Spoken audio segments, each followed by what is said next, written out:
Are you as mean as you look in the films? Well, it depends what films you're looking at.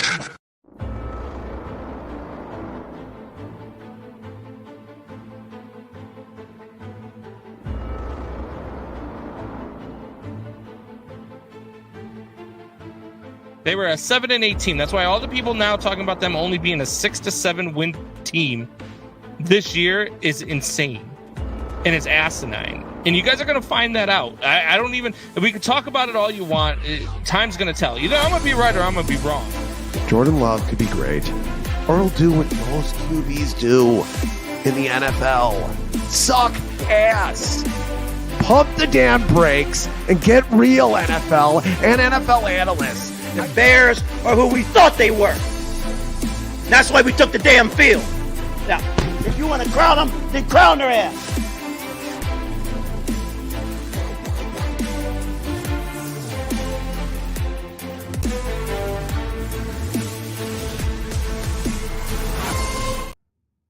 And what is going on, Windy City Sports Talk fans? It's your boy, Brandon Combs, along with Ryan Fitzgibbons. After listening to that intro, seeing the late great Dick Butkus, I was wrong.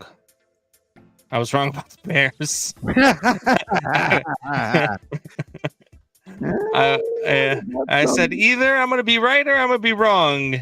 Guys, I was wrong. But anyway, if you guys miss any part of today, false start, offense, the entire offensive line. If you miss any part of the show, you can check us out on all podcast platforms, including Spotify, Amazon Music, and Pandora. I'll stop playing it when you stop laughing. It'll never not be funny. It's like the JT O'Sullivan, yeah, Braxton Jones shimmy. Yeah, literally straight LOL. The line might be better without him. Yeah. So, at any rate, it's been a long week, but we got a whole lot of things going on in the sports world. We've got to get to. We've got 2 Bears games to discuss tonight. We've also got some Cubs to talk about. Are they going to get Pete Alonso? And we're going to talk some baseball playoffs. And of course, I've got to spin the wheel of death again. 2 weeks in a row. We're swapping it out. You did it the first 2 weeks. I've done it the second 2 weeks. You took it for the team. Happens in week 5. I did take it for the team. I did. I felt bad for you, and then I went out and lost outright in week 4. I had some bad picks too, so I shouldn't be talking. I had some miserable picks, but Tampa. Who knew Baker would help me out? Yeah. And then I had the Raiders. I had plus 6.5 on the Raiders, which was a great call, except they lost by 7. So I lost last week by 0.5 point. You lost by a hook. Lost by a hook.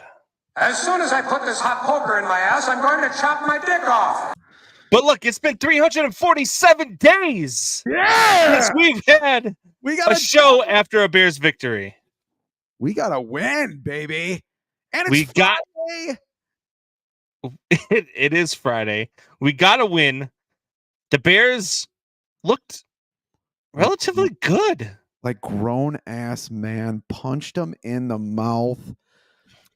Like that offensive line, I haven't seen play like that, and I can't maybe when I can't remember against a really, really good front four, man. Brown was on the line, yeah, and Olin Kreutz, or we could go back to Jay Hilgenberg, yeah, and Tom Thayer and Jimbo. If you want to go that far back, busted a very good, arguably the best defensive line in the league. You could make that argument if you wanted to. Definitely had some of the most pressures. A lot of the guys did. They had a healthy Chase Young back who played some stupid plays. Had some good plays, but had some kept coming upfield a little bit too much. But have they figured this thing out? Are they going to right the ship? I tell you, I thought they'd be a physical team like this. I thought that was the team he was putting together, like a Pittsburgh, starting a Pittsburgh type organization, like everything he did other than even kind of what he did on the defensive line. He'd rather have 2 tackles than go up and get the 1 tackle. And I think in his mind, what he was thinking is, we cannot fix this defense this year. There's no way. And I think he did think it was going to be better. I think Eberflus had his best coach game since the Patriots game, at least, but probably his best coach game. And it had to be. He was a desperate man. He was sweaty and swarthy like he was in an interrogation room or something.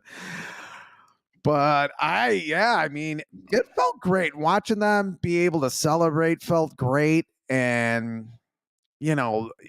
Justin Fields, he deserves to be dancing in a fucking locker room, if anybody does. Because at the very least, he's a slightly above average quarterback. At the very least, at the floor, that's what he is. He's the best backup quarterback in the league, or the second or third best at least. That's his floor now. And we could do a little victory lap if I want to. This was the guy we saw. This was the guy we saw last year when we didn't know really how to edit videos and put them on the show. But we saw him in the all-22s in the Detroit game when he looks off the safety and he throws the Mooney in the back of the end zone. He did a little bit of that to Cole Kmet. Man, he was shimmying and shaking. In that Denver game, he had there was a Patrick Mahomes play. The play to Cole Kmet, and when he had that defensive guy, who I don't know what he was doing, by the way, like just run up and tackle him. He was like afraid to tackle him. And he throws to Khalil Herbert. And I didn't call him Khalil Mack, thank God. But it was fun. It was fun. Even the Denver game. He threw it to Khalil Herbert, and then Khalil Herbert tore his ankle off of his body.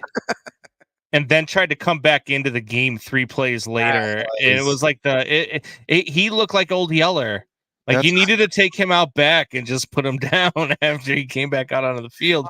I felt bad. I love Khalil Herbert. I really do. But fucking broke my back pretty much. Did he break his back? Basically, I mean, pretty much. But no, Fields looks great. This offense looks like it's slowly starting to turn it around. And Fields looks like that quarterback that we've said that he is for a while now, that a lot of people argue with us about, John Fitzgibbons. A lot of people argue about whether or not he could throw the deep ball. And what we've seen and what we've said is he's one of the best deep ball passers in all of the NFL. Some of those balls, he still has deficiencies. He's still missing those medium throws. He's still over and underthrowing receivers on the medium routes. He did it last night to Moore, what could have been the 4th touchdown of Moore's night, right? But those are things that can be worked on once you get the right personnel. I shouldn't say the right person, the right coaching staff around him. Those things can be developed. We don't have that right now. And we were about to get that right now until they went out and decided to win a freaking football game last night when they said, if the Bears lose, there's going to be a coaching change. Do you believe that? I do not. I never did. I just didn't really see the point. Do you think Poles in his second year and Kevin Warren in his first year are going to do something like that? At some point, you need, even if it's the wrong way, we need to be going in a direction for more than 2 or 3 years. Or 4 with Nagy, I guess, but whatever. We have to there has to be some continuity here. And for all of his flaws, which they're obvious, there's no way they're firing him, Jeremiah. Thank you. I just don't believe it. Not just because of this organization. I don't see it. And I don't see, I mean, I guess the Williams thing is weird. Well, the Williams thing is weird. Not to mention, they hired Eberflus 2 weeks before they hire Poles. This isn't Poles' guy. He's doing a terrible job. That defense, look, I get they won last night, Chicago fans. I get it. but that defense still looked pretty damn bad. There were a lot of holes still on that defense that Washington's offense just was not equipped to take advantage of. Half the defense is hurt. I mean, if they were playing that game, if they're playing that game last night against, let's say, I'm going to pick a middle of the road team. Let's say the Los Angeles Chargers. Justin Herbert picks them apart for 500 yards passing. Because the middle of that defense is open all night. They might still score 40, but they might lose 43-40. Well, TJ Edwards, who just became a captain for I don't know what reason, can't cover anybody. He couldn't cover my 5-year-old to go to bed. I mean, which I could barely do anyway, so I don't know what I'm saying. But TJ, this guy was billed to be a lot better than this. And maybe he's hurt. I don't know what's going on, but that's part of the reason. Plus, you have a defensive line, so those linebackers have to pull in. I don't. Is he hurt, or is it the fact? And this is what I truly believe. Guys like TJ Edwards, guys like Tremaine Edmonds, guys like Eddie Jackson, they're not buying in to Eberflus's scheme because it's a bad scheme. When you've got a scheme of a cover 2, but you bring your linebackers in while you're pushing your safeties out and you're leaving a 20-yard gap in the middle of the field, it's a bad scheme. And I don't care. I don't want to hear about how bad the offensive line is, so they have to come help out. You cannot leave the middle of the field open in the NFL. It is going to get you killed, and it got you killed through the first 4 weeks in the NFL. You lost that game to Denver on Sunday when you were smacking them in the mouth the same way you were Washington. The difference was they have a quarterback who was still capable of making you pay for those mistakes in the middle of the field, and that's exactly how they came back and beat the Chicago Bears last week. A team that should be 2-3 is now 1-4 because this defensive scheme is horrendous. And it's not changing because our defensive coordinator is also now our head coach. Whose fault is that? You knew who Eberflus was. You knew who he was when he took this job. Well, right, but the guy who hired him is a guy who was never in with the organization, who actually is with the Colts, and his name is Bill Polian. They had the same soft coverage. The only difference is they had a Hall of Fame middle linebacker in Brian Urlacher, and they had Tommy Harris for 3 or 4 years. That's the only difference. Cover 2 does not. This is not the same NFL it was when those guys were playing. No, Mark Chamorro used to dice them up before he got convicted of statutory rape. You're not playing the same pocket passers. You're not playing the same pocket passers that you were when Brian Urlacher and those guys were playing the cover 2. You're not playing the stationary quarterbacks anymore. You're playing the athletic quarterbacks now. That's what the NFL is. And that's what this coaching staff still has shown the inability to do. And that inability is to adjust to the new NFL. They don't adjust their offensive game plan to an athletic quarterback, and they don't adjust their defense to an athletic quarterback. They want to play a cover 2, and they're going to get picked apart again. It doesn't matter. They adjust their defense a little bit. They said, hey, you can pick us apart, but at least at the very least, Isabel Zabio checking in. Fight. He might. She took Megan TV's motto. Yes.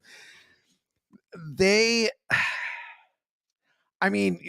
is basically the cover 2. The talent they gave him was no defensive line. So those linebackers are going to be sucked in whether they can run or not.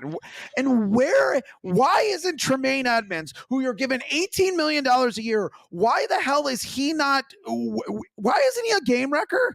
He's 6'4". Because he cramps every other play. He lays down on the field with cramps every other play. Look. He's like Leonardo DiCaprio drinking cranberry juice in the department. You can't tell me that they don't have the same. I wouldn't say that Eberflus was dealing with Yannick Ngakoue in Indianapolis. Had a sack last night. Eberflus was dealing with an offensive line or a defensive line that wasn't the greatest, but he still made some. He is not a head coach in the NFL. This scheme does not work in today's NFL. It just doesn't. And next week they've got Minnesota. I'm telling you, Minnesota is going. Kirk Cousins is going to throw 4 touchdown passes against the Bears next week.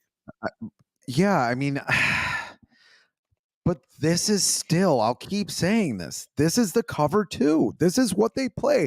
This is what they bought.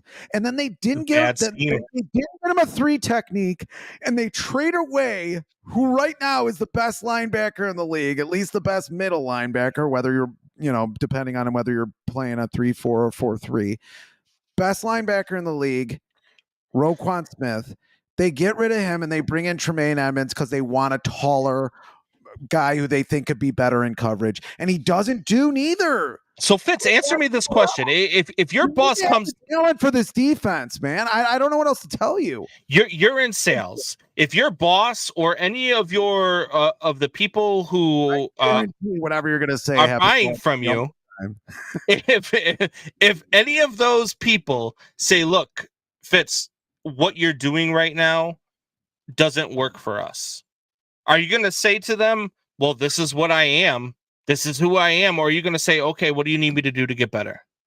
Are you going to adjust your game plan to keep the people that are purchasing from you and to keep your job with your boss? Or are you just going to continue to be the same shithead and get yourself fired?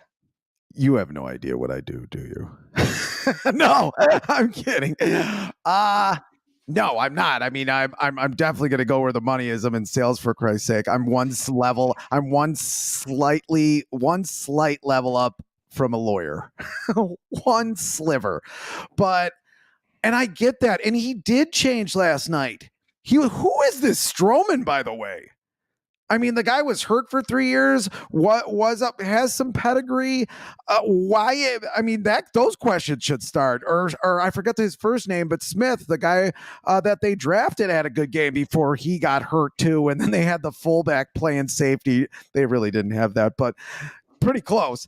But this Strowman sack, interception, great interception. Actually played your boy Sam Howell, your boyfriend. Listen. Do you know there are 2 things last night that gave me a sports stiffy? One was the way that the Bears played all night, and the second thing is when you were experimenting in college. No, my God. The second thing was seeing the guy on the headset for the offensive plays for Washington last night, Eric Bieniemy, because that guy should be our head coach. And if that guy came over to be our head coach, I'm telling you right now, Justin Fields would be an all-pro quarterback. Yeah, that whole Sam Howell thing, I'm not sure that's going to work out, but he does the best with what he's got. If I told you going into Sunday that Justin Fields was 6th in the league in passing and tied for first in the league in touchdown passes, I still don't have a comment from Doubting Tom. Would you believe me? Hiding. I feel like he's hiding. Yeah. No, I would believe you because I saw the stat. I couldn't believe it when you texted me. Yes. Because I, worked today, and didn't sleep obviously a lot last night. I was pretty pumped from the game, even though I watched by myself. So yeah, I didn't believe it until you said it. Yeah, he's 1 game up, but that doesn't mean as much. Yeah. So what? So he'll be touchdowns. Yeah. He'll still be in the top 5 come next Sunday. And now you have a whole weekend off. Yes. I don't know if they give him Monday off. I wouldn't think they do. No. Eberflus said, even in the locker room last night, he said, "You guys take the weekend. We'll see you back here on Monday." Is what he said. So you'll get Monday off if you win. So which I forgot somehow. They haven't had a Monday off, and they won't have a Monday off. But they hadn't had a Monday off in 340. Should this team be taking a day off just because they won 1 game? I feel like Eberflus needs the rep just as much as the players do. The way they played, I mean, I think they, sometimes a team learns like, oh, that's what we have to do to play. because you're not going to kill yourself, and I mean kill yourself, to win a game. You want to know where that line is, and we can go back to work. I'm not going to work 70 hours a week if I can make the same amount of money. I got a kid. I want to spend time with my family. If I can make the same amount of money working 34 hours a week, what do you think I'm going to do? Speaking of killing yourself, Jeremiah Murray says, I once told the stranger that all sales guys are assholes. He said he was offended. I said, sorry, I didn't realize you were a sales guy. He said, I'm not. I'm an asshole.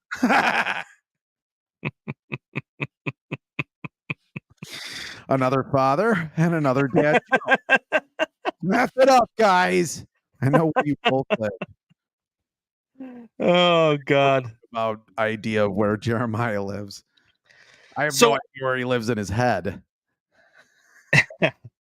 Has Justin done enough over these last 2 weeks to show that regardless of what went on through the first 4 weeks, and regardless of what his record says, that he is the future and he is the franchise quarterback of the Bears?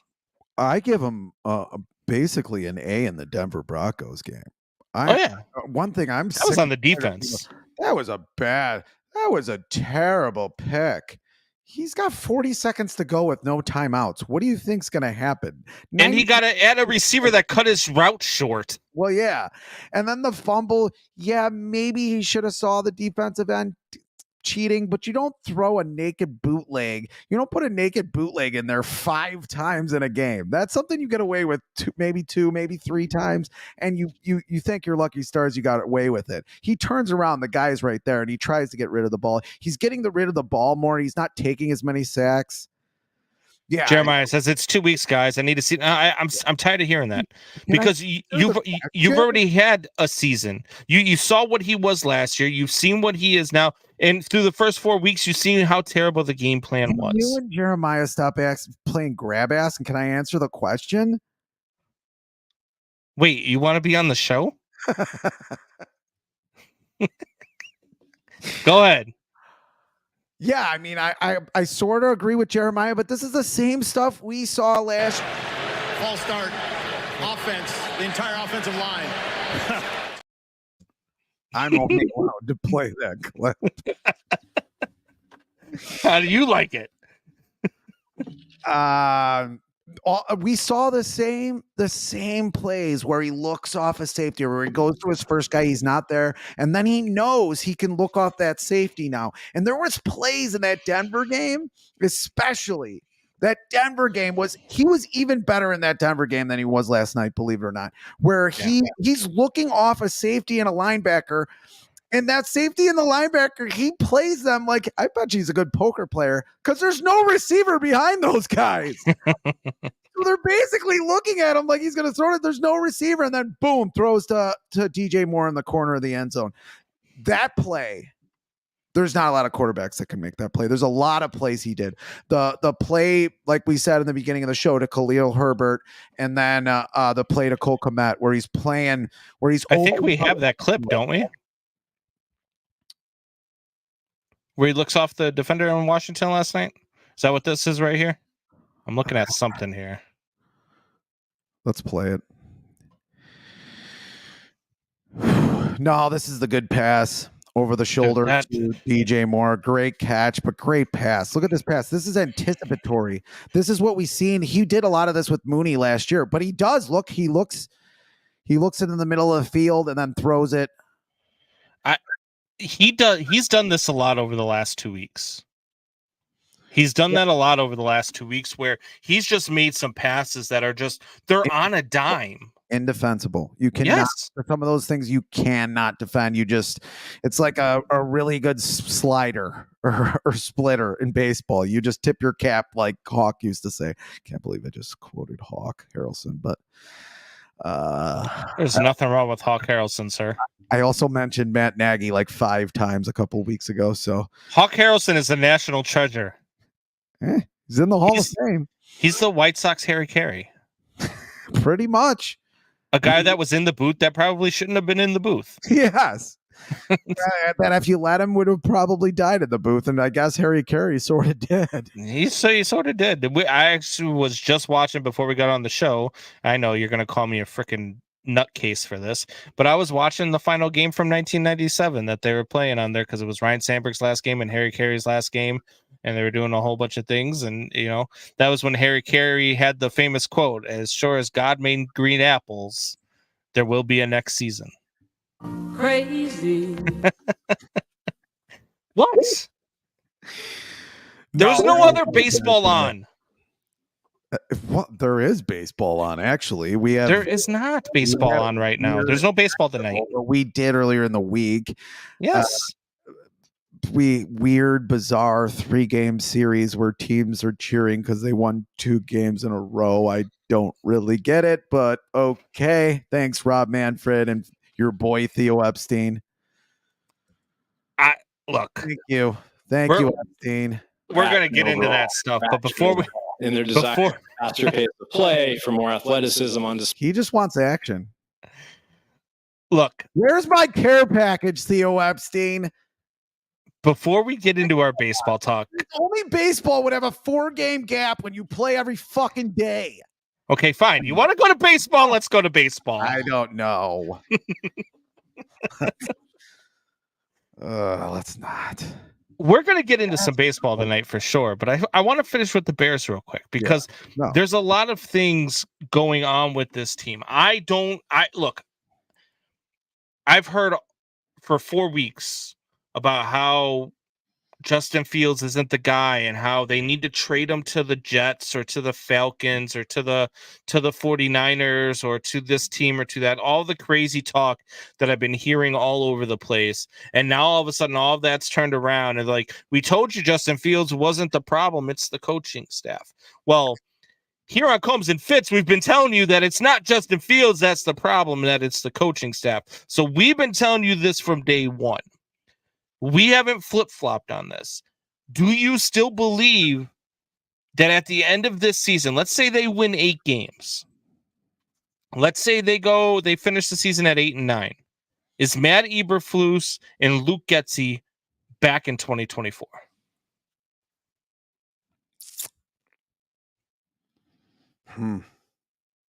Well, Luke Getsy isn't getting that head coaching job that everybody was worried about, 12 games in last season. Eric Bieniemy will be available still.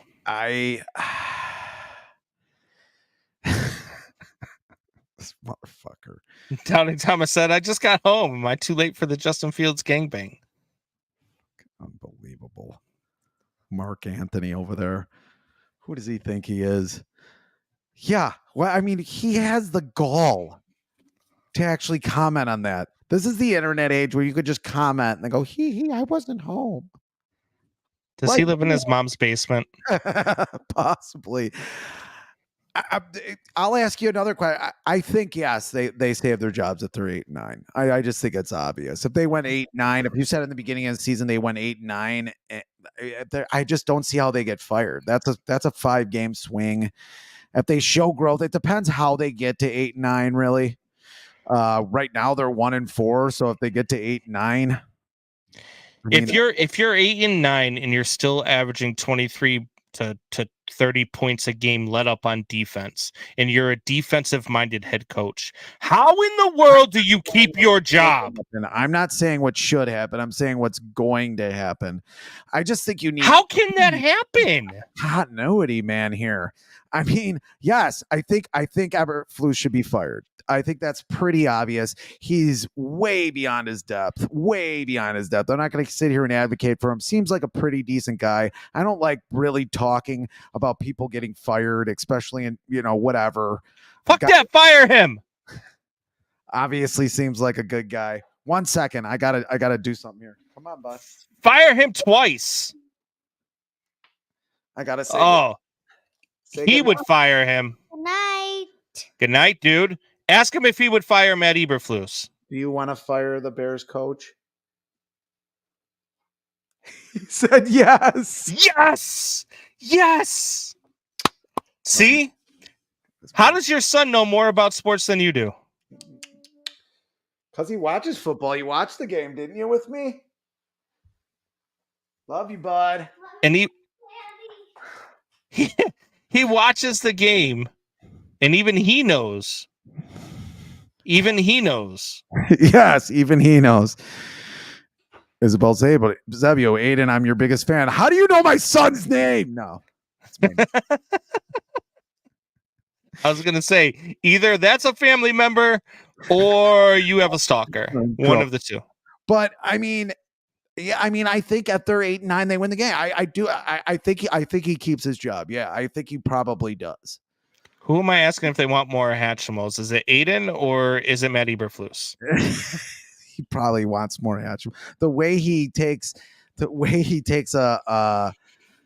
I mean, some of the interviews he took this week were hard to watch.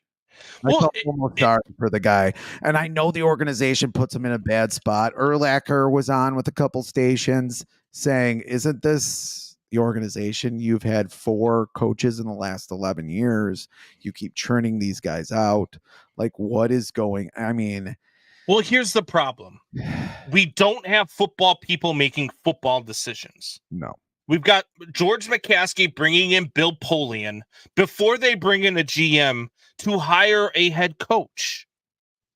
You have the McCaskies running things and hiring guys like they are Jerry Reinsdorf, hiring yes men.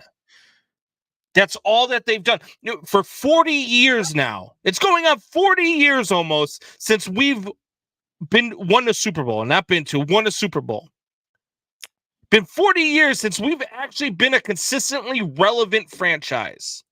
And in those 40 years, we have not had the same GM. We have not had the same head coach. We've had the same ownership. Ownership continuously gets this wrong. Ownership continuously brings in the wrong GM. Ownership continuously wants to put their nose in and hire head coaches without GMs. George McCaskey needs to get his nose out of football business. Virginia McCaskey, we know what she needs to do. What do you mean, sir? You know what I mean. Exactly. They need to get out of this town. The McCaskies need to sell this team. And until that happens, Bears fans, we are going to be stuck. Just like the White Sox are stuck. Just like the Blackhawks were stuck in the late 90s and early 2000s. Just like the Cubs are stuck. You're going to get stuck. The Cubs had a winning record this year, sir.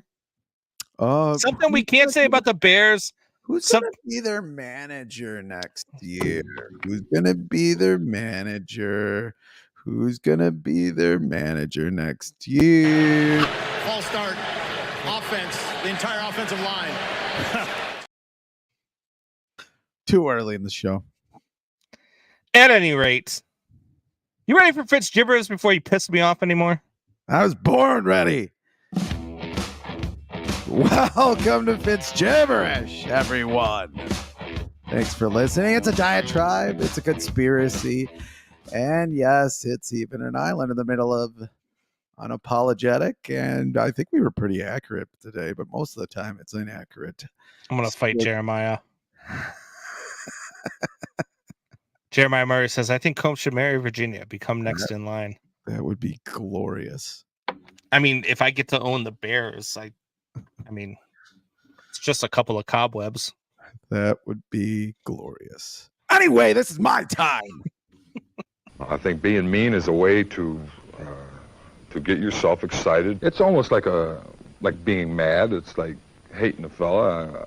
I make up things. Maybe if he's smiling, I'll make up a thing, imaginary thing that, hey, this kid, he's laughing at me. When the game gets going, I'm going to get this guy. Embarrass him, intimidate him. When you see the guy trying to get up and he's wobbling a little bit, maybe his helmet's, turned, and that's the linebacker's delight. You're not going to end up hurting me. It's going to be you. You're going to be punished. So you better get ready today. With a new hat and new hopes, Chicago's Jim Dooley brought the Bears to. Yes. If you bet the chances of tonight's Fitz Gibberish or any one Fitz Gibberish ever, quoting Ronald Reagan, you could have won a bundle. Lord knows where you cashed that ticket in, but you would have won a bundle. But Reagan once said, when people say that we're in a time where there are no heroes, they just don't know where to look. Well, and I think Combs can agree. Growing up on the South Side, Gipper in the 80s or 90s, if you wanted to know about football, you did not have to know where to look for a hero. Because on the South Side, you couldn't talk about football without mentioning the last American folk hero with possibly the last American folk hero name, Dick Butkus. The news of Dick's death came right before game time yesterday. Butkus was born right here in Chicago, the youngest of 8 children, but the first to be born in a hospital. He was a huge baby, weighing in at 13 pounds, 6 ounces at birth. Good Lord, Mrs. Butkus. That's a huge boy. His father, John. That's not the only huge thing in that situation. My God. Just tearing apart women today. But anyway, his father, John, a Lithuanian immigrant to Ellis Island who spoke broken English, was an electrician. I didn't know this. Who worked for Pullman Standard Railroad car manufacturing company. My dad was an electrician. His mother, Emma, worked 50 hours a week at a laundry. My mom did my laundry.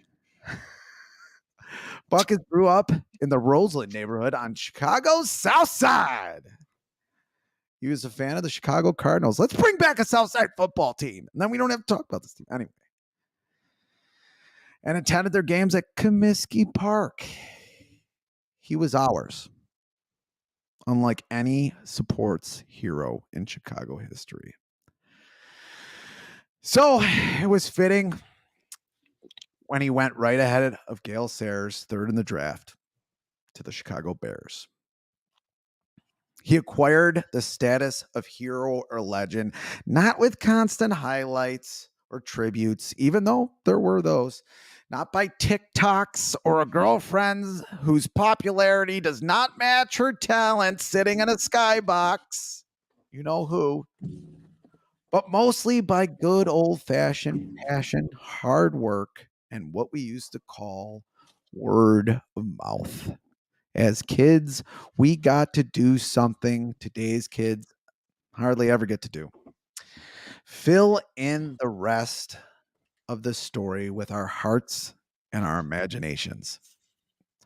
If you listen closely on this clear night, you might hear one of those stories about Dick Butkus. One such story was when some poor kids made the mistake of harassing Butkus's football star girlfriend one day at Chicago Vocational High School.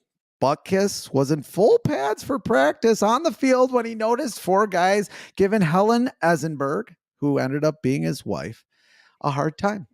What happened next was recounted in 1993 by our own Rick Tellender in Sports Illustrated. Without hesitation, Butkus ran off the field, chased the car onto 87th Street, not far from where you're sitting right now, Combs, dived through the open front window on the passenger side, and in full fucking uniform, thrashed each of those passengers. Then, calmly, climbed out of the car and walked back on the field to finish practice. Or the time, in Mike Tyson fashion, although Mike Tyson wasn't even fighting then, allegedly bit the leg of an opposing center in a pile. He would later say, I'm not so mean. I wouldn't even go out to hurt anybody deliberately unless it was, important, like a league game or something. And the dude was fucking cool as a cucumber. Look at this guy. Wait, I thought I had pictures of him, but I guess I don't. Anyway, he went from a crew cut to a handlebar mustache as a young man. He was our Davy Crockett or our John Henry or a superhero if you're into the whole Marvel thing, but he was real. The story's so thick when you saw the highlights, You barely believed him. For some reason, when the news came, many of us could not believe the man could die. For Christ's sake. When we talk about Dick Butkus, we're not really talking about him at all. And I think he knew that. We're talking about us and how he made us feel. My parents loved the way he made them feel about themselves. He was their very identity, their place in this world. As kids, to say there was no other person that held our attention or captured our hearts and imaginations like Butkus cannot be overstated. It was very hard back then to watch any highlights without YouTube. You just couldn't find highlights then. You had to wait for them on TV, believe it or not. But I must have watched my mother tell the story a million times about him stripping the ball from an opponent, and instead of starting to run to score a touchdown, stopping to shake the ball in the guy's face. Can you imagine that happening now? Finally, years or months later, who knows, with kids, it could have been months or years. Time goes slower when you're a kid. I finally saw the highlight, and it was great, but I prefer the story. That's Fitz gibberish, my friends. Thanks for listening. Combs. Yeah, man. Great tribute. Dick was one of those guys that embodied what being a Chicago Bear is. And for those that were with us on Sunday, I talked about my father-in-law who wasn't doing so well. And unfortunately, on Monday night, we lost Leroy, my father-in-law, and he was a huge Dick Butkus fan. And actually, my favorite piece of sports memorabilia, so cool, is something that I gifted him for his birthday a few years back, and something that I'll now get framed and will now sit behind some more important Leroy memorabilia as well. He will forever be a part of what the Chicago Bears are and the stories. Leroy and I used to give each other a lot of shit. And the first time I ever really gave him shit was when we were talking about football and we talked about Butkus, and he goes, "Oh yeah, I love Dick." And I was like, "I bet you do." And the look on his face, he was like, "I met Butkus." I was like, "Right." Yeah. And that's one of my favorite memories. But my grandfather, my uncle, Leroy, they were all in that same ilk because they got to see him play and they just loved the ferocity and the meanness that he brought, because that's what it meant to be a Chicago Bear, and especially a Chicago Bear linebacker. And one of the greatest stories that I remember it all the time was my grandfather and my uncle used to tell me this story about when he was a player, and a referee said this, I guess, in a documentary that they watched later on about Dick Butkus. And he said, Butkus pointed his finger at me, and I told him I would bite his head off. And his response was, "If you bite my head off, you'll have more brains in your stomach than you will in your head." Was it this? Did they take this picture right after? It might have been that. It might have been that, but that's just that to me, like, that always stuck with me because it's just so fun. It's a great response. It's a great response to for a player to say to a referee, and Dick Butkus was just one of those icons. And I know how, University of Illinois alum, and I know how much he loved the Bears, and I know how much it pained him to see what they had been over the last few years. Oh, that last game, the Packers too. Fuck. Yeah. And so it's just it's a sad time for Bears fans. It's a sad time in Bears history. And Isabel Zebio says 9 out of 10 for Fitz gibberish. Lost a point for the T Swift slander. Swifty. Yeah, I mean, he was what to me what a man was before I even knew that, I wanted to become a man. I think that's every boy's dream once they get older. But even when I was young, he was that picture of what a man was supposed to be. Yes. And this was a cool picture, by the way. I forgot he had the handlebar mustache with a little soul patch. And that had to be pregame because there's no game footage of him without a dirty uniform. Or blood. Or blood. Yeah. Or blood. He was a man's man, and he was one of those guys that just embodied the spirit of what it meant to be a Bears linebacker. And it used to be, in order to be a Bears linebacker, it was a badge of honor. And I know he did lean into like the whole kind of fame thing, but didn't totally lean into it, but he could have. I mean, the guy was charismatic.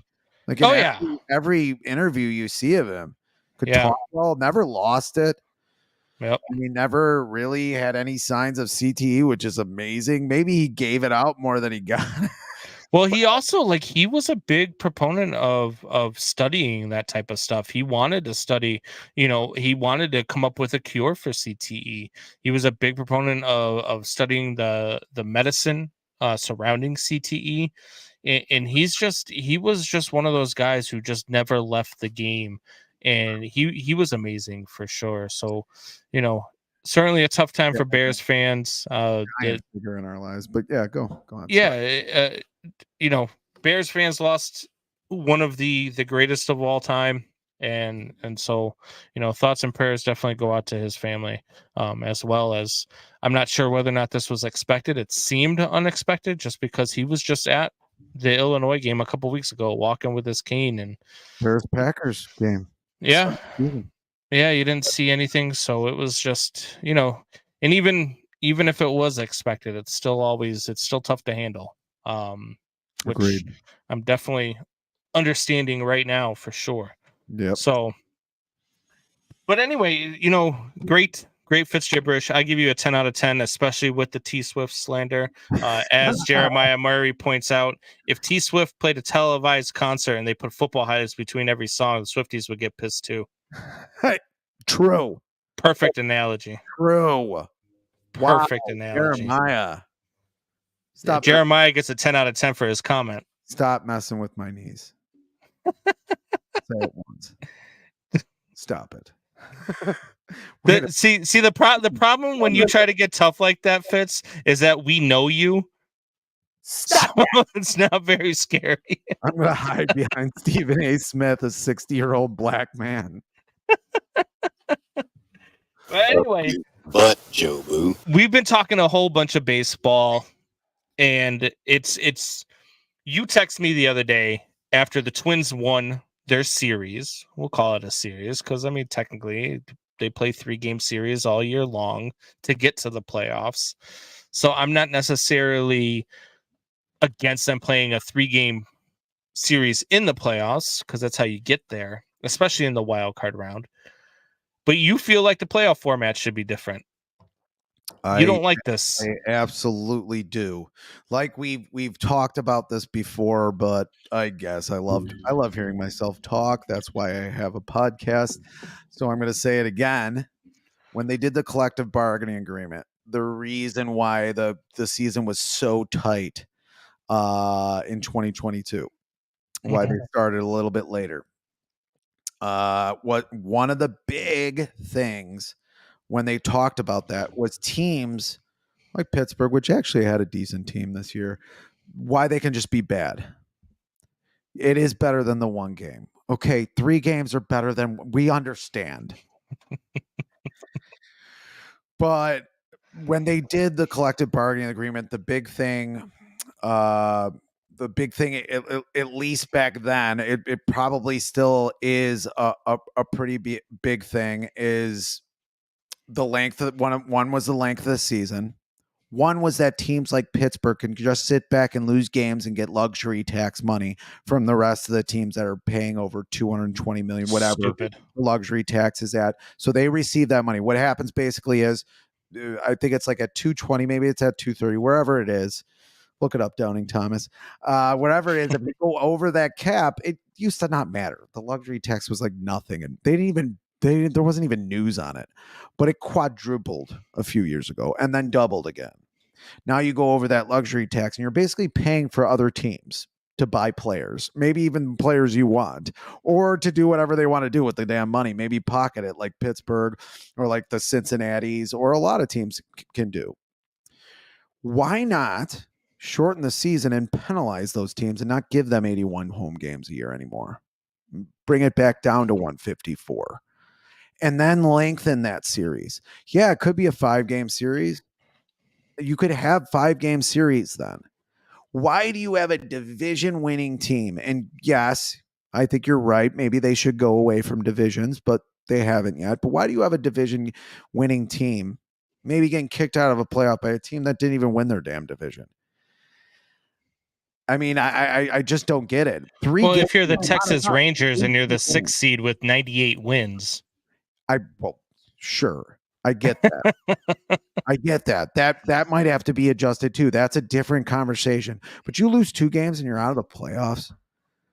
I mean, I just, especially in baseball, it's ridiculous. They don't do it in hockey. They don't do it in basketball, and they don't do it for a reason because the best team may not win. Yeah, and look, I'm sort of with you in a way, right? Because I believe it should all be 7-game series. I really do. And it's going to surprise some people. Fine too. I'd be fine with that too. And this is going to surprise some people because I'm such a big baseball fan, and I can never get enough baseball, and I'll watch reruns of games from 1997 before we do a podcast. So I don't know. You're not losing me there. Yeah. So I actually have said for a while, and I said this a few years back when we were talking about it, during COVID on a different show that I was on, Man Hour, and we were talking about different things that baseball could do. And I firmly believe it should be a 140-game season that ends the second week of September. The playoffs start. You have 3 rounds, 7-game series. Then you have the World Series, 7-game series, and you're done by mid-October. Before it starts getting cold and cold weather season. Like for the White Sox and Cubs to play a game right now, if they were in the divisional series, it's going to be 57 degrees all week long in the sunshine. And then you're going to get to the World Series, and the temperature is going to be even lower than that. Because it's a totally different team. Yeah. Yeah. So you play those games. And then if you get to the World Series, like right now, you might be in game 5, 6, or 7 of the World Series, and it's 57 degrees, but you deal with that on the once every 108 years that it happens. That's just, it doesn't always happen, but you've got a lot of cities. Let's talk about Boston, who's consistently a contender. Let's talk about Philadelphia, consistently a contender. Those teams play out on the East Coast. Not a consistent. I'm trying to pick up consistent contenders, so Chicago never falls into that category in any sport. So you end the season by like September, let's say September 8th, and then you start your playoff September 10th. And you go 7-game series. I want a 7-game wild card series. Oh, I would totally be in for that. More good baseball, yeah. Right. And to just further that point and take down the time, it's 53 minutes and 43 seconds. I'm going to say something good about the Cubs. That 2016 series against Cleveland, they win in probably 5 or 6 games if it's in warmer weather. They probably hurt. Probably. That Cleveland team was incredible. They had 2 of their top pitchers hurt. They had their best player hurt. Yes. There's no reason why that should have gone 7 games. But no. Your team completely changes once it gets cold. Right. And the problem is they'll never go down to 140 games because of the owners of the Pittsburghs, of the team, the Cincinnati's, the teams that don't spend money. They don't want to lose games because they're never going to be in the playoffs. Why is the tail wagging the dog then? It's the same teams being, crucified for that. Well, it's the same thing. Like I told you, I've said this before. I was ranking I said this a week ago on Facebook. I actually ranked the Bears coaching staff, and they said, "Where would you rank the Bears coaching staff?" And I said 40th, behind all 8 XFL teams. like we should have relegation. What about Canadian football? I think Mark Trestman's still coaching. Yeah. About that. So no, 140 games in all 7-game series. It's never going to happen though. They're not going to shorten the season. The owners would never vote to shorten the season. And the owner, we could talk about the commissioner all we want, but we know the commissioner is the owner's play toy. I say we relegate the shit bags. I don't know if you know what relegation is. They do it in soccer where they go into a different league. I do know what it is. However, you're a White Sox fan, so be careful what you wish for. Unbelievable. We went to the playoff 2 years in a row. I mean, right, but this year 92% chance to get into the playoffs and then shit the bed and then say our manager did an incredible job when he did just about the same job he did the year before. And then you have a 100-loss season and you get relegated. Talk about it then. It's time. Where do you get relegated to in Major League Baseball? At least the NFL, you get relegated to the XFL.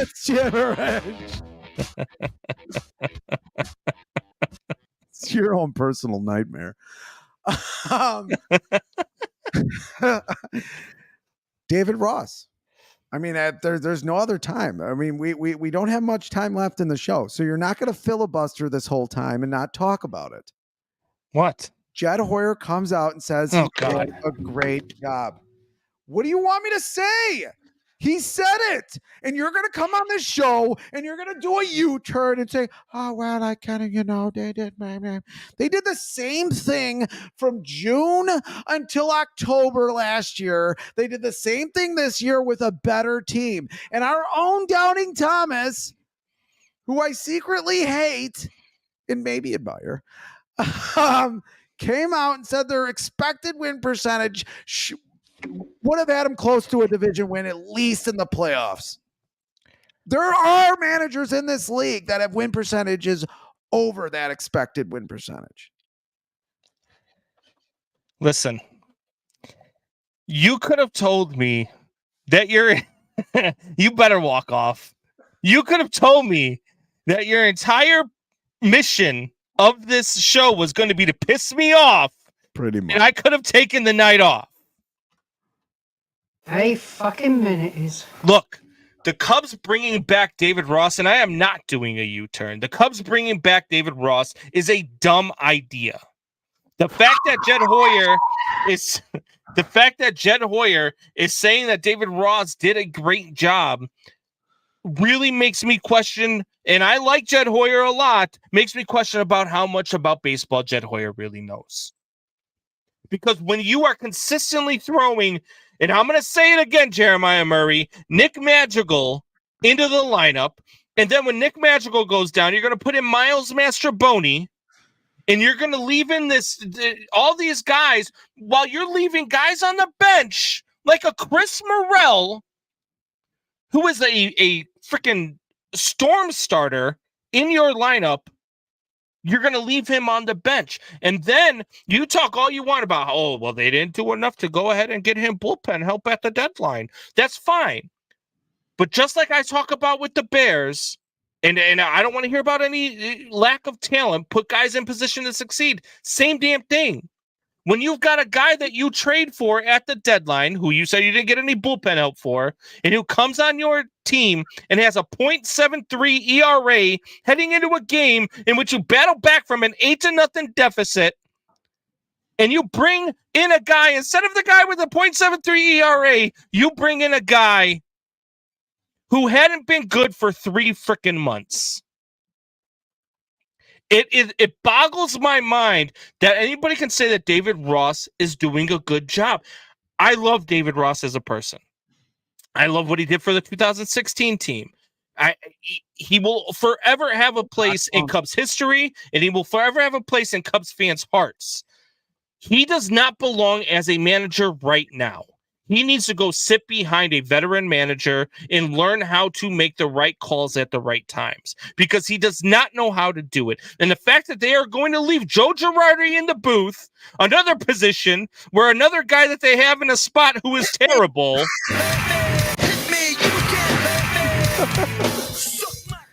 So they're going to leave a guy in a spot in the manager position that's terrible, and they're going to leave a guy in the booth that's terrible.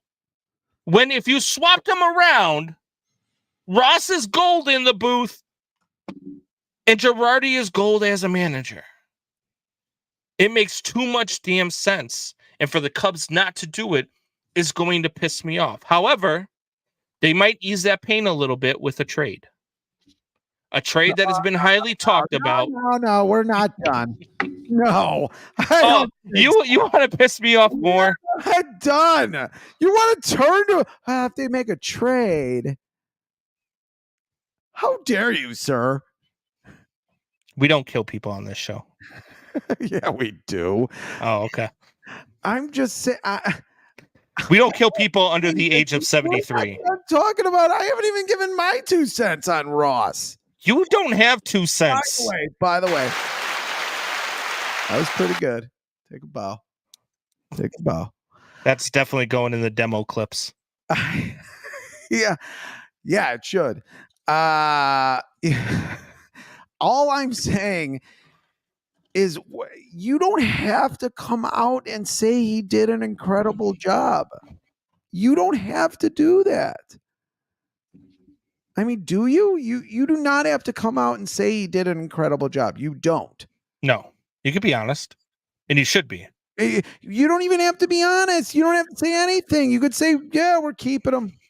But the biggest part of your tenure was when you came on in 2013 and you said, look, it's going to take, 2012. And you said, it's going to take us a few years to win. We're going to have some really bad years. Yeah. And you were honest with the fan base. And now you're lying to our face. That's a bad, you started this relationship based on honesty. And now you've gotten to the point where I'm not sure I can trust you. Because you're constantly lying to me. And that's where Jed Hoyer is at. Yeah, I mean, I don't know where this tenure goes for Jed Hoyer, especially, post Theo Epstein era. But to blatantly come out and say that he did a good job when a lot of people knew that a great job. Oh, look, they were down. We were 10 games under 500. Yeah, well, maybe you shouldn't have been 10 games under 500, Jed. Like, I mean, maybe you shouldn't have been that far under 500 to begin with. And then you come all the way back. You have a 92% chance to make the playoffs. I mean, this is not a historic collapse, but this is a collapse. We were sitting there talking. There was no way they were going to win way over 86 games. We thought there was a chance they could win 90 games. I just don't get how you could sit there as Jed Hoyer with a straight face and say that. We said that when they were 76 and 64. Oh, boy. I said there's no way they don't get to 86 games. They got 20 games left and it's only 10 wins. And they got to 83 and 79. Combs mad. I am mad. And it took. I am mad. Telling you, I was trying to get a picture of Hulk, but I couldn't get it. Look, mad. As you know, what's funny is because you tell me, you used to tell me that your brother was worried about when we started this show about how our White Sox talk would be, but then he realized that I get just as angry about the White Sox as he does, and so then he so he likes it. I get way more angry about the Cubs, though. I get way more angry about the Cubs. I wouldn't say you're a White Sox fan, but you're not far off. Like, you do get pissed when they do dumb stuff, but I get pissed with this David Ross thing. Like, I thought it was expected wins was 93. And they won 83. I don't know if you can put the link in there. I don't think maybe you can't, but we'll look it up. I mean, we should have had it before the show. Our production that wins you to the division. Yeah, you win the division. You at least get in the playoffs and have a chance. No, you win the division. You finished only 5 games out, and you set up your pitching. If Steele gets one start off, one start off. If you don't lose those silly games to the Colorado Rockies and he gets one start off, what could he have done in a postseason series? Jeremiah Murray says, make a show boxing match. This aggression has to go somewhere. It does. I'm in. Fitz, what happened? Are you not in? Every time I yes, this is how it's going to go. Oh, Like Marvis's father, Joe, Marvis must move or we're going to be out of here very, very quickly. Uppercut, and Marvis is hurt. Frazier is down. Dude, you'll do way better than Marvis Frazier did. Why, you had that locked and loaded. I'll at least toy with you for a round. Like was a pile of himself. I don't think I've ever seen a guy get knocked down like a building gets exploded in Las Vegas. That's basically how it happened. Yeah, maybe I'll watch Mike Tyson tonight. So we do have playoffs still finishing up. Yes. Who do you think is going? I put it on the Facebook page, which I admittedly made a mistake on the I read a article that said that they were allowing the number 1 seed to choose their opponent in the second round, which I think is a phenomenal idea, but that is not the case. Why it's a set bracket? But because it would make sense and it would bring fan attention, but instead they have a pitch clock. So yeah. Well, that's another angry argument. Okay, we don't have another 45 minutes for me to go on another rant.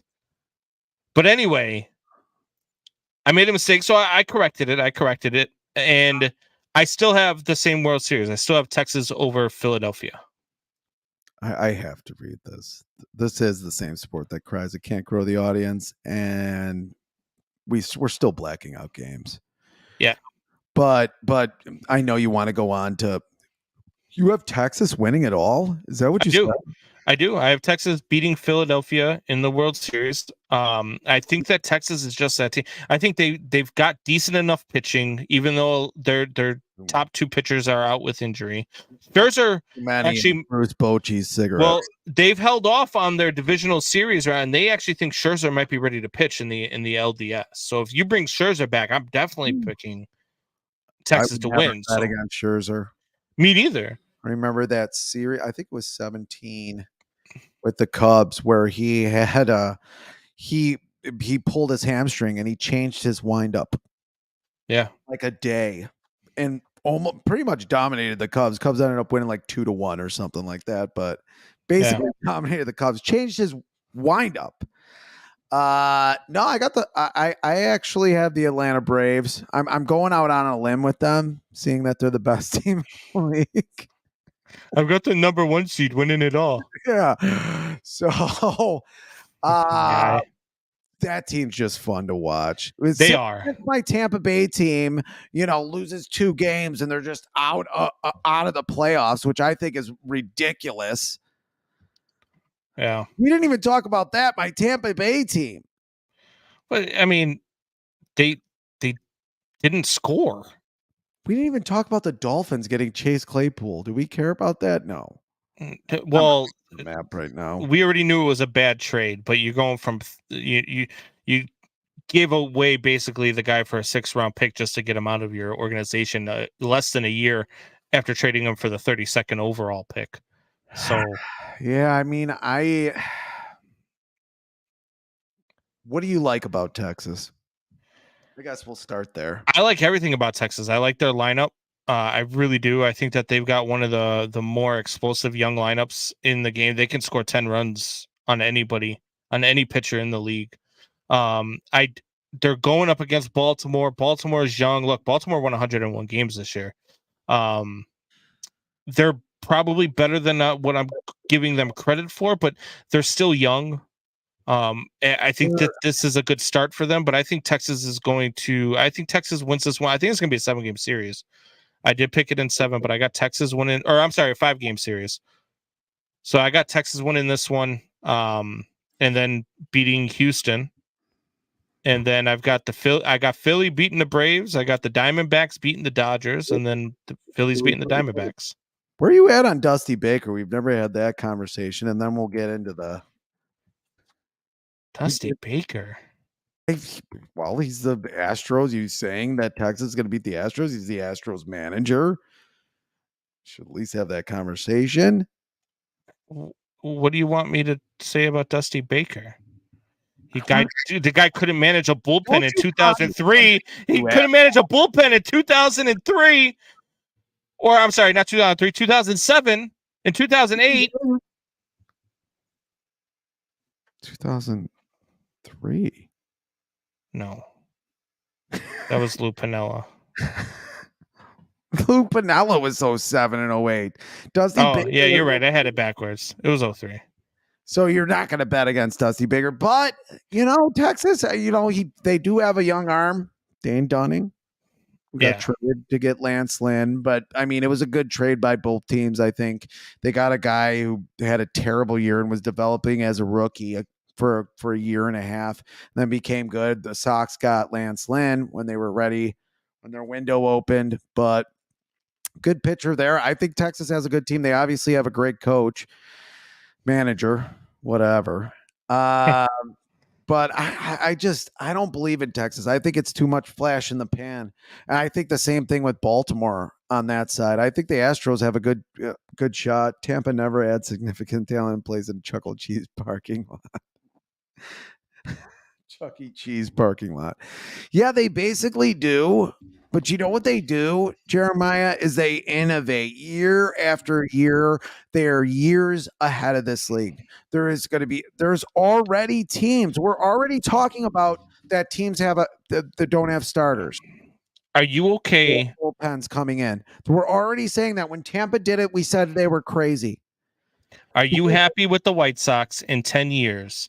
If they consistently go to the playoffs but lose in the first round and then trade every player out of their rookie contract that they develop. Are you okay with that model? Because that's what the Tampa Bay Rays model is. Where are we? How much money do the White Sox have? Because right now the White Sox have a lot more money than the Tampa Bay Rays. Probably. I mean, I doubt they have double the money, but it's pretty close. Well, if they were winning World Series after World Series, they probably could have just as much money as the White Sox, right? Yeah, I mean, but they don't have the money to sign these players. And I think there's a new model coming in the MLB, and we've talked about it before. I don't think the model is going to be, you're 29 years old, let's give you an 8-year contract where 7 of the years or 5 of the years you're terrible or you're not good enough, and we're paying you for previous performance. Yes, guys do get paid for previous performance, and they deserve it. That's how the world works. But there's no one's going to be paying guys like Pujols anymore. No one's going to be paying those guys anymore, even though he had a last good year. Steroids. Even though he had a last good year, but they're not going to be paying guys like that anymore. It's just not going to happen anymore.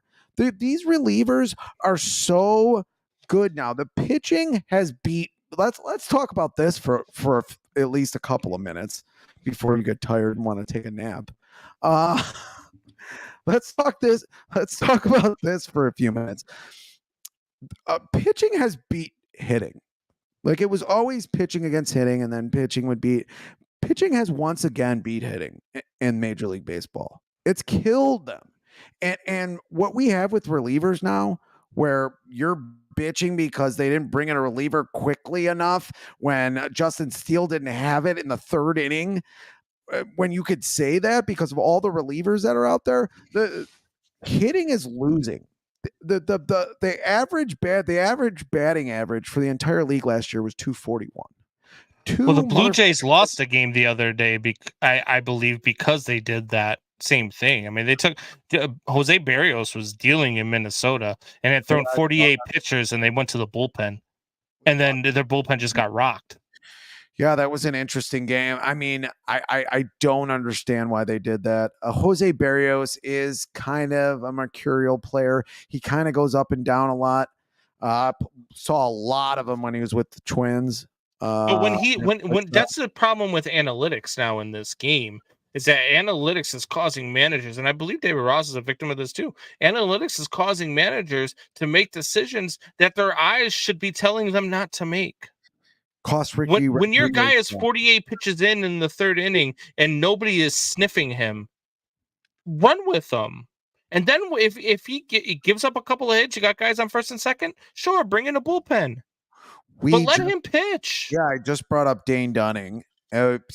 He was a guy who came in, started. He was not a rookie, but he was coming off Tommy John surgery with the Sox, and in that shortened season, 2020, COVID season, he comes in. He only plays one inning.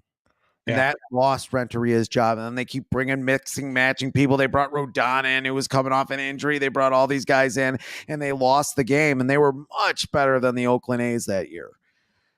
It is happening. They're getting on the verge of that, but the data does say that these relievers give you a better chance to win in a lot of situations. Yeah, should you bring them in the third inning? Probably not. But that's changing baseball. Pitching is winning. And these guys aren't going to get these big contracts anymore. And when Kyle Schwarber can hit 180 and Well, that's because he hit 180 and had 47 home runs. Yeah, and it's a 0.8 WAR player. Yeah, he's not even a 1 WAR player.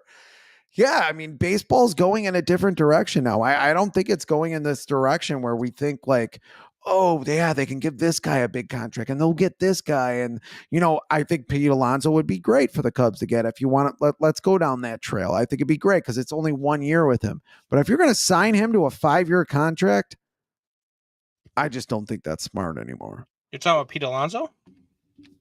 I think afterwards, because it's got to be, because they're going to trade for him. The Mets are going to want something. They're going to have to sign him. It's not like football where you can grab a guy like Khalil Mack and sign him to a 5-year deal. You have to do it. The Cubs were after Pete Alonso at the trade deadline. They wanted him because he was on the market because they were selling off. They wanted him at the deadline, but they wanted too much in return. And I think what's going to happen this offseason is the Mets are going to give the Cubs the rights to talk with his agent so that they can come up with a deal before they make a trade. And then if they come up with an extension, an agreeable extension, then they'll make the trade. It'll be a sign-in trade. That's what I think will happen with Pete Alonso and the Cubs. You don't get in baseball, they could say like, I'm going to, it's not like football where they're like, I could get hurt on the next play. Right. It is baseball where Pete Alonso might be like, I'm not going to sign right away. Well, right, but money. Then if you're the Cubs, you don't pull that trigger. Or you say, hey, we'll give you this money. And maybe it does happen in baseball where they do say yes. But in some cases, in a lot of cases, it doesn't happen in baseball. Let's face it. But it could happen. But the thing is do you want to give him 6 years? Do you want to give a big guy like that 6 years? Do you think he's going to be able to turn that bat around on a 101 mile an hour fastball from almost every reliever that's going to be coming out of the pen? With the DH of the National League now, yes. Do you want? Would you take a shot at Shohei Ohtani even with? I would not. I would have before the UCL, but I would not now. And what? How would you use him? If you gave him the 10-year contract that he wanted, because he's not going to take your 5-6. He would be a DH. He'd be a 10-year DH, but that's why I wouldn't do it. Yep. I would have if I was getting the pitcher / DH. Saying 5-6 years, he was never going to take a 5 or 6 year contract. Well, that's what I'm saying. I don't want Shohei for 10 years. That's so you just I would not go after Shohei. I wouldn't. I would do this Pete Alonso deal, and I would go after Cody Bellinger. Yeah, agreed. But do you believe those contracts are going in the past? Is my long-winded question. No, I believe that you're paying for the first 6 years of that contract, and then the last 4 are the first 6 are they need to give to you. And the last 4 are you're giving back to them for what they gave you in the first 6. I just think you do that, you're never opening a 10-year window. Which No.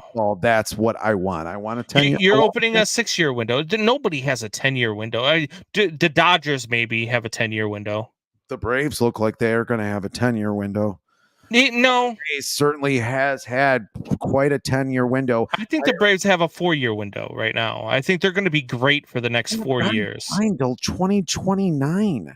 Right, but they've got their pitching is not going to hold up. Series 2-3 years ago. Like, I don't even think that they're not even going to get past this round. They're not going to beat the Phillies in a 5-game series because they don't have enough pitching to do so. You love Bryce Harper's flowing hair. No, it's because they don't have enough pitching, and the Phillies do. Kurt Russell and Big Trouble in Little China. They've got you pitching Game 3. So no, I don't. I got a great knuckleball. R.I.P. Wait.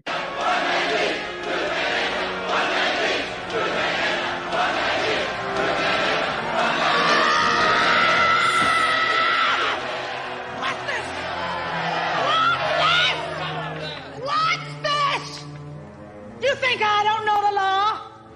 Wasn't it me who wrote it? And I say that this man has broken the law. Right or wrong, we had a deal. And the law says, bust the deal, face the wheel. Bust the deal and face the wheel. Bust the deal, face the wheel. Bust the deal, face the wheel. Bust the deal, face the wheel.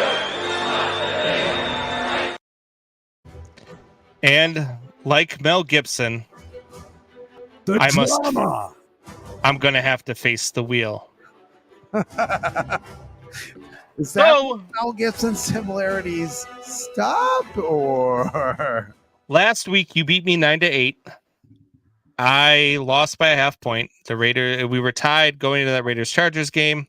I thought I was good, but I wasn't. The hook, as my cousin Billy R.I.P. used to say. The hook. Yeah. Lost by the hook. So I will be the one spinning the wheel. But as always, before we do, we make our next week's picks. Can we get in one more comment? Fitz has the Charlie Huff knuckleball.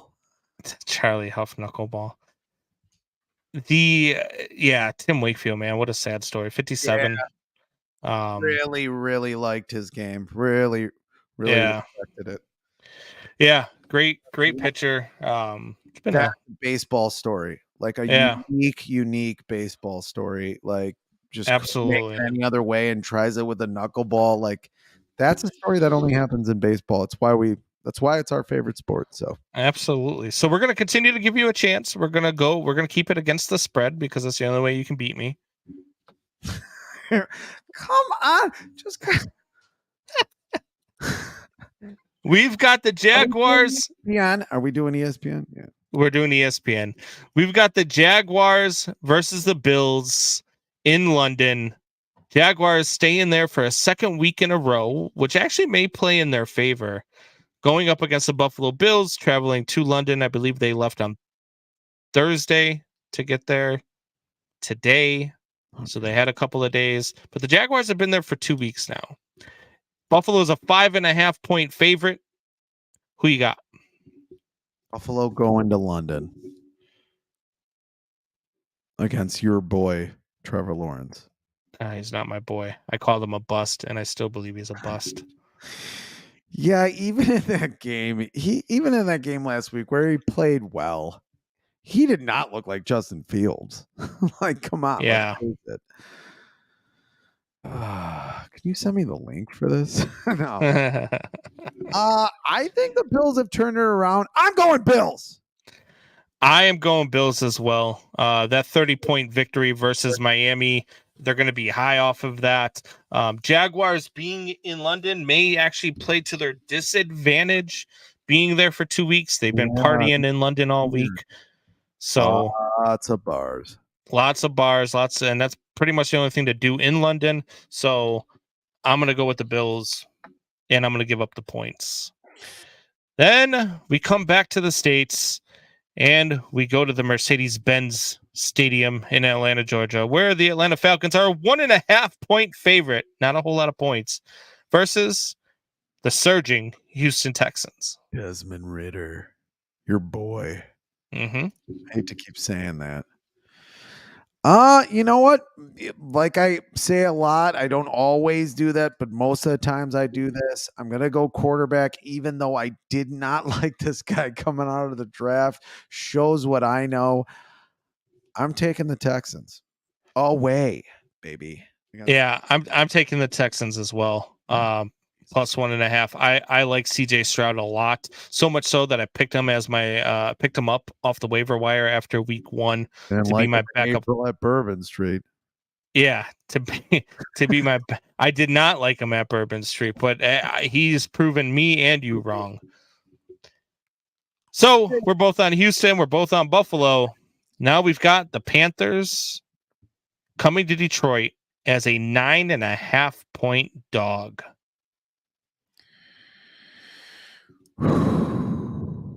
Boy, that's a lot of points. I'll go first on this one for you. Yeah, because I went first twice in a row. So thank you. I'm taking the Lions. I'm giving up the points. The Panthers are really, really bad. They have a quarterback coming off of injury who will probably go back on injury once this defense gets to him. They don't have a very good offensive line. The Lions are very good defensively, and they're a very good football team. And I think they're going to run away with the NFC North. So give me the Lions minus 9.5. I don't know if Justin Fields has something to say about that. Anyway, I'm puffy chested. It's a victory Friday. Anyway, they're already 3 games up. That was a prediction we made. I mean, we should pump up. We do make a lot of decent predictions. I mean, that was one of our predictions that Bryce could not play in this league. He's just too small in flight. No offense to him. I'm sure he's a good kid, but yeah. But they do have Andy Dalton as their backup, and he did look pretty good the 1 week he did play. You talked me into it. I'm going Panthers. No, I'm going Lions. Oh, damn it. I started writing it down. You're going for a draft pick. Yeah, I can't. It's good. I think it's going to be, it could be close, but even with the 9.5, Detroit could pull away late in the game. And here's one we finally might have a different pick. We've got Titans and Colts at Lucas Oil Stadium in Indianapolis. Tennessee comes in as a 2.5 point favorite. Wait, pump the brakes, sir. Is Anthony Richardson healthy? Anthony Richardson is expected to play. You're doing this. You're bringing me into games. He's expected to play. If he's a scratch, what happens then? I don't know what to tell you.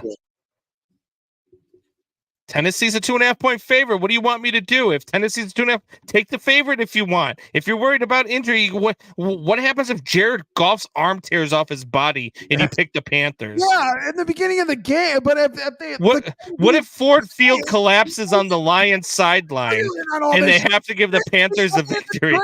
You're sitting there. Okay.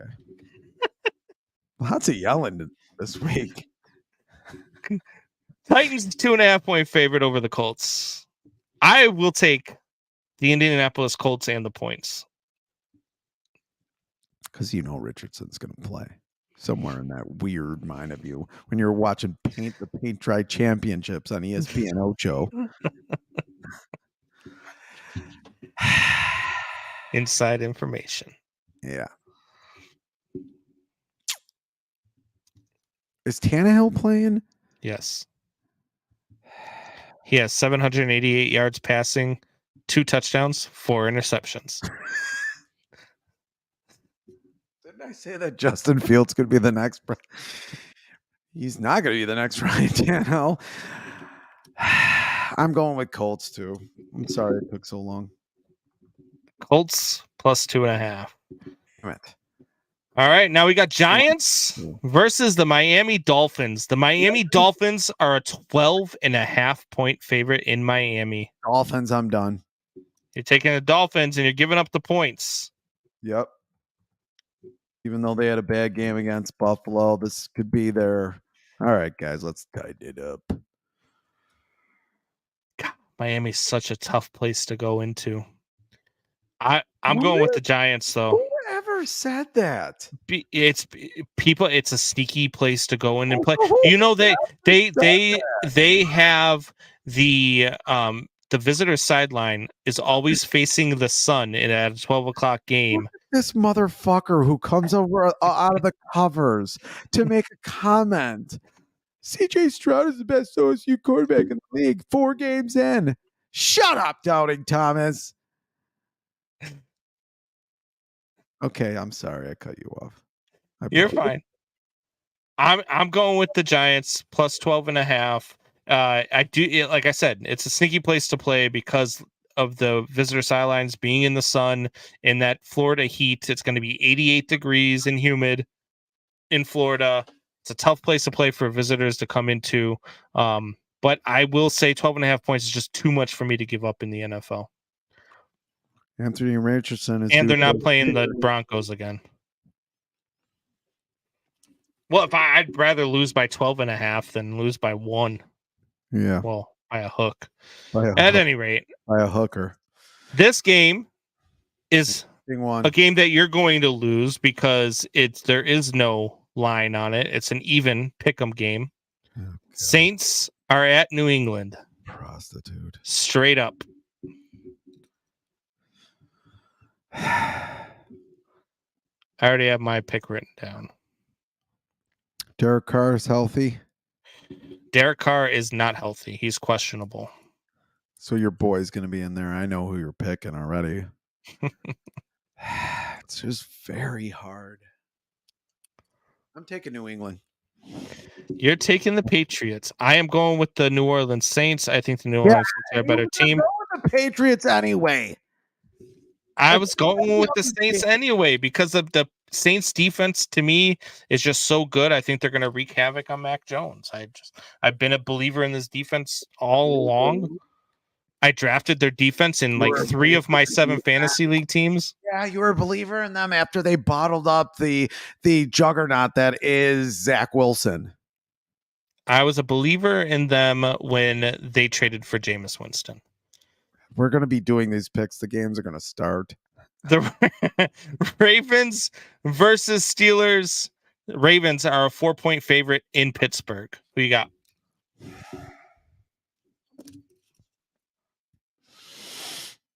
I'm against the Steelers. I think something's going on there. I know they're doing the seesaw thing where they come back and they win a game, then they lose again, and they come back. But I don't think you can do that all season. I'm going Ravens.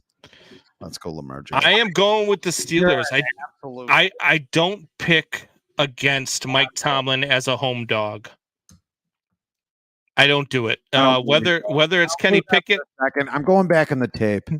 Whether it's Kenny Pickett or Mitch Trubisky. Dude, how mad would you be if you have to spin the wheel because Mitch Trubisky comes out and has a game and sticks it in my ass? Later games, we got the Eagles. This is going to be the game of the week, I think. Eagles versus Rams. Eagles are a 4-point favorite in LA. Looking at this game, yeah. God, I gotta get fucking Doubting Thomas on here to help me with these games. I'm a baseball guy. Eagles -4. That's where you're going? All right, you're picking the rest of the games, by the way, because I feel like I've picked a lot of the games first. What are you talking about? I just picked the Steelers first. No, you didn't. I said Ravens. Oh. Production staff, roll the tape back. Fine. I'm going with the Rams. I'm taking the points. I think the Rams are actually going to win the game outright. I think the Rams can give the Eagles their first loss. So give me the Eagles. Or I'm sorry, give me the Rams +4. Jesus, you're back and forth. Who you got? I said Eagles. Oh, you are taking the Eagles. Okay. Bengals. I want the Rams, everybody. The Bengals are a 3-point favorite in Arizona. Arizona did beat Dallas this year, but I am going to go with the Bengals. At some point, Joe Burrow is going to turn this around, and I think this will be the week. So I'm going to go with the Bengals, and I'm going to give up the points. What time are we at? Can we spend some time on this game? I'm sorry, you got stuff to do. No, you're good. What is going on with Joe Burrows? I actually isn't he like the second too? He is not playing good at it, and that's a really good. He's hurt. Like they don't have anybody. He's been playing hurt since the preseason. Guess who's playing hurt since the preseason? 300 NFL players, asshole. I'm sorry, I yelled. 300 NFL players don't play quarterback. True. Agreed. Then why play him? Because he's your best option to win. Who are you going with? I'm going with the Bengals. I'm giving up the points. I gotta go Bengals here. He's got to turn it around at some point. I agree. Hard not It'll to. probably be after the bye week. An incredible quarterback. Yeah. I think he'll turn it around after the bye week for sure. I think given that in your mind, healthy, is he the most accurate quarterback in the league? He is. His accuracy is second to none when he's healthy. We go to Denver. Them Broncos versus them Jets. This is going to be the who wants it less game.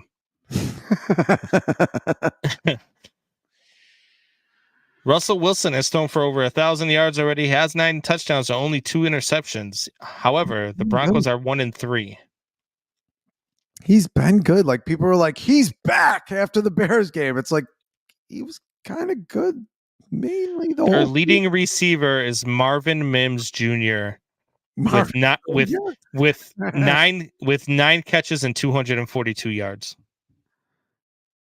which I believe is what DJ Moore had last night. Shannon, this is the longest pick we've ever had. This is the longest we've gone on picks. Shannon, spin the wheel already. I blame Fitz. We're almost there, though. We're almost there. We got like 4 games left. It's 4 games left. Yes. Would you pick Jets or Brown? All right. You know what? I'll go first. I'm gonna go with the Go first. I'm gonna go with the Jets, and I'm gonna take the points. I'm gonna go Jets plus 2.5. I like what they did this past week against Kansas City. I think that Zach Wilson has figured something out, and I think they're going to find a way to beat the Broncos in Denver. Broncos are minus 2.5. Yep. Put it on my little gay sheet here. I can't believe I said that. I apologize.